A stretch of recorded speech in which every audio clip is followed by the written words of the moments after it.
Bismillahirrahmanirrahim. Assalamualaikum warahmatullahi wabarakatuh.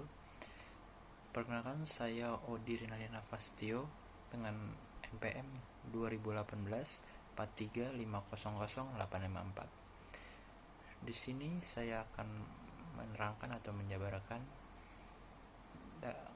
dalam mata kuliah akhlak dan etika pada bab 8 dengan tema korupsi dalam perspektif Islam.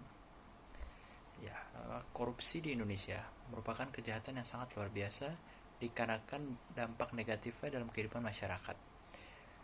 Korupsi merupakan istilah modern. Di dalam hukum Islam, kita mengenalnya dengan pencurian atau sarikah, penyuapan, riswah, penggelapan harta, gulul, atau perampokan atau hirabah dengan sanksi hukum yang berbeda-beda. Tindak pidana korupsi merupakan masalah yang sangat-sangat serius bisa dalam kehidupan sosial, ekonomi, maupun politik. Korupsi sangat erat kaitannya dengan harta benda. Maka ia dapat pula dikatakan dengan kejahatan terhadap harta benda atau maliyah. Arti kata korupsi secara harfiah adalah kebusukan, keburukan, kejahatan, kejujuran, dapat disuap dan tidak memulai menyimpangkan dari kesucian. Nah, secara bahasa kata korupsi berasal dari bahasa Latin corruptio atau corruptus. Selanjutnya dikatakan bahwa corruptio tersebut berasal dari kata corrumpere, suatu bahasa Latin yang lebih tua. Dalam bahasa Latin tersebut kemudian dikenal istilah dengan istilah corruption atau korup dalam bahasa Inggris, corruption bahasa Perancis, corrupti atau bahasa Belanda. Korupsi didefinisikan menjadi 4 macam, yaitu ada discretionary corruption, yaitu korupsi yang dilakukan karena ada kebebasan dalam menentukan kebijakan sekalipun. Nah, dalam praktek korupsi ini nampak bersifat sah, namun bukanlah praktik-praktik yang dapat diterima oleh para anggota organisasi atau suatu kelompok. Yang kedua ada illegal corruption, adalah suatu jenis tindakan yang bermaksud mengacaukan bahasa atau maksud-maksud hukum, peraturan maupun regulasi tertentu. Yang ketiga ada mercenary corruption, ialah jenis tindak pidana korupsi yang dimaksud untuk memperoleh keuntungan secara pribadi melalui penyalahgunaan kekuasaan yang sedang diembannya. Yang empat ada ideological corruption, yaitu korupsi ilegal maupun discretionary yang dimaksudkan untuk mengejar tujuan kelompok. Jadi untuk mencapai tujuan tertentu melalui jalan pintas seperti itu. Dengan demikian, arti kata korupsi secara besar adalah sesuatu yang buruk, jahat dan merusak berdasarkan kenyataan tersebut. Perbuatan korupsi menyangkut sesuatu yang bersifat amoral, sifat dan keadaan yang busuk, menyangkut jabatan instansi atau peraturan pemerintah, penyelewengan kekuasaan dalam jabatan karena pemberian, menyangkut faktor ekonomi dan politik, dan penempatan keluarga atau golongan ke dalam kedinasan di bawah kekuasaan jawaban. Korupsi menurut Al-Quran. Korupsi adalah suatu tindakan yang dilakukan dengan sadar untuk memperkaya diri dengan cara-cara yang tidak baik atau batil, atau dikenal dengan cara-cara yang tidak sah. Cara-cara yang tidak sah tersebut seperti menyogok, markup, curang, menipu, memanipulasi, penyelewengan, penggelapan atau gulu, dan cara-cara lain yang menyebabkan kerugian terhadap orang lain atau kelompok lain. Di dalam Al-Quran seperti yang menjadi pijakan untuk membijakkan kerasnya sikap Islam terhadap perilaku koruptif, salah satunya adalah pencurian. Dalam surat Al-Maidah ayat 38 yang artinya, laki-laki yang mencuri dan perempuan yang mencuri, potonglah tangan keduanya sebagai pembalasan bagi apa yang mereka kerjakan dan sebagai siksaan dari Allah, dan Allah Maha Perkasa lagi Maha Bijaksana. Dalam sebuah hadis disebutkan Rasulullah melaknat orang yang menyogok dan menerima sogok, serta orang yang menjadi perantara antara si penyogok maupun yang disogok.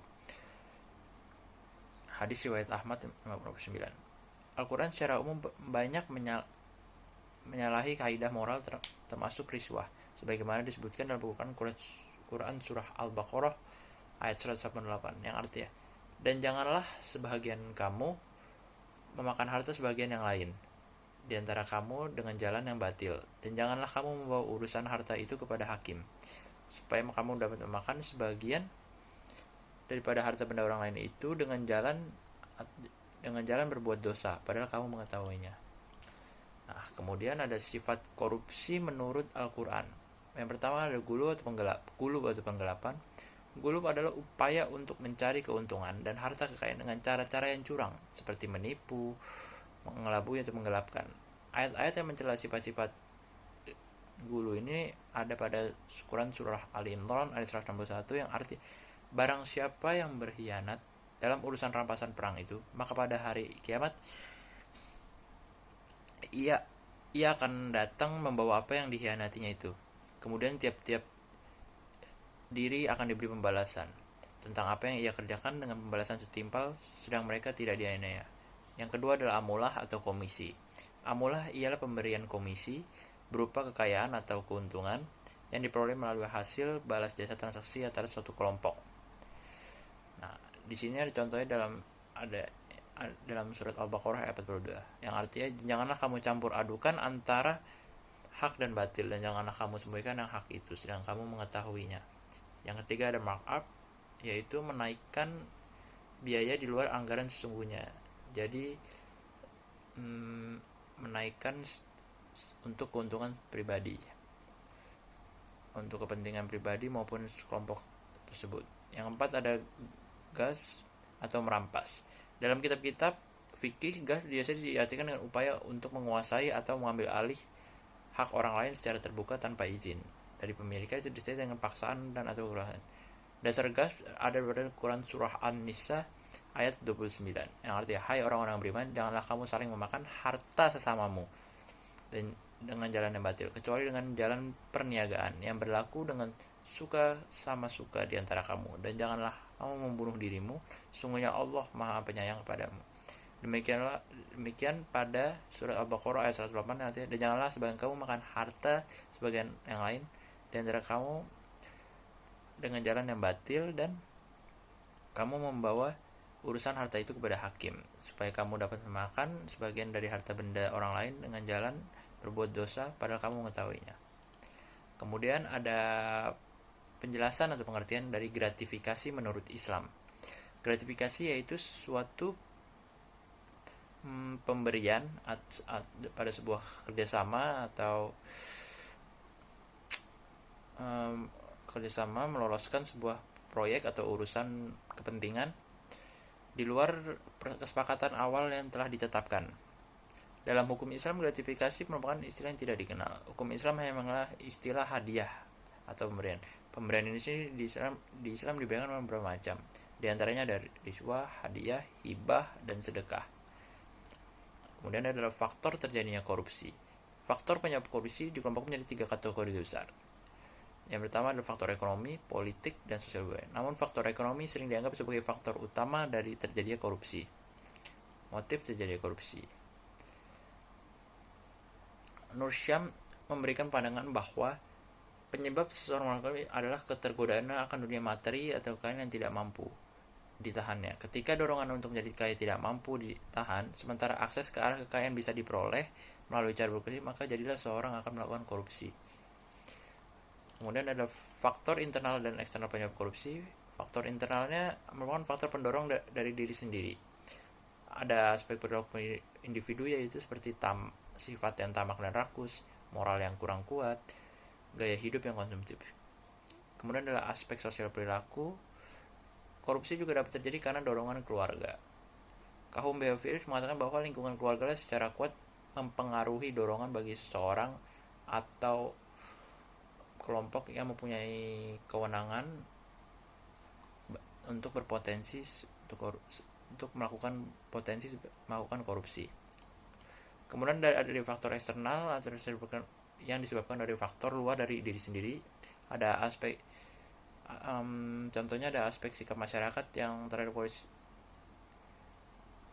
Aspek sikap masyarakat terhadap korupsi pada umumnya jajaran manajemen selalu menutupi tindak pidana korupsi. Jadi dalam aspek masyarakat masih saling acuh tak acuh, seperti tidak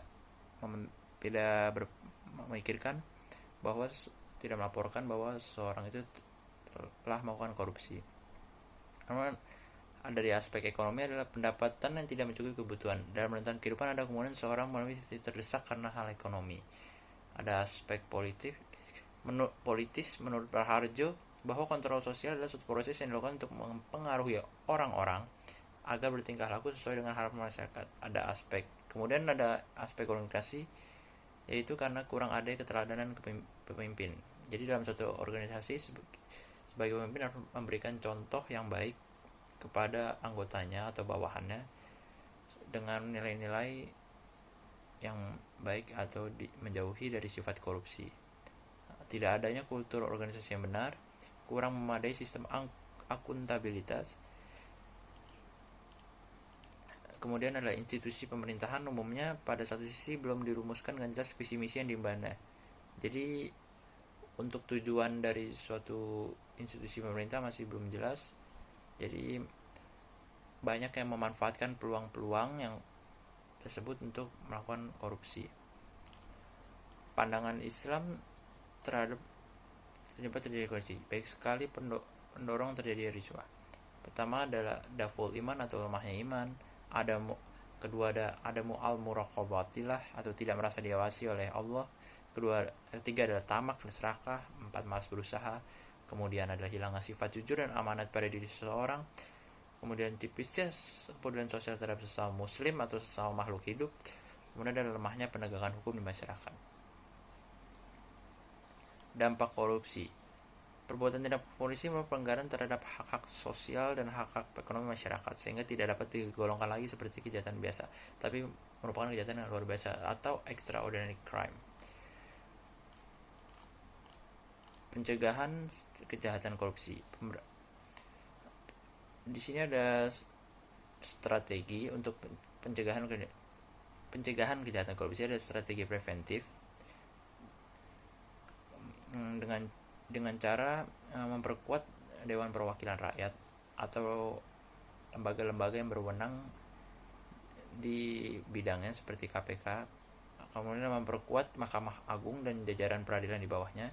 Kemudian membangun kode etik di sektor publik. Kemudian ada dari strategi detektif, diarahkan untuk mengidentifikasi terjadinya perbuatan korupsi, dilakukan dengan perbaikan sistem dan tindak lanjut atas pengaduan dari masyarakat. Kemudian ada pemberlakuan kewajiban pelaporan transaksi keuangan tertentu. Kemudian pelaporan kekayaan pribadi para pemegang jabatan publik. Kemudian ada strategi represif, yaitu dengan pembentukan badan atau komisi anti korupsi, yaitu KPK yang sudah ada diperkuat kembali. Kemudian ada penyidikan, penuntutan, peradilan, penghukuman koruptor yang besar. Kemudian ada penentuan jenis-jenis atau kelompok-kelompok korupsi yang diprioritaskan untuk diberantas. Nah, di sini ada peran mahasiswa untuk penanggulangan tindak polisi. Yang pertama dari moralitas. Sebagai generasi penerus bangsa, mahasiswa diharapkan memiliki kemampuan interpersonal yang lebih tinggi sehingga memiliki moral, rasa peduli, dan bertanggung jawab untuk memajukan negara Indonesia. Kemudian bisa dilakukan identifikasi korupsi.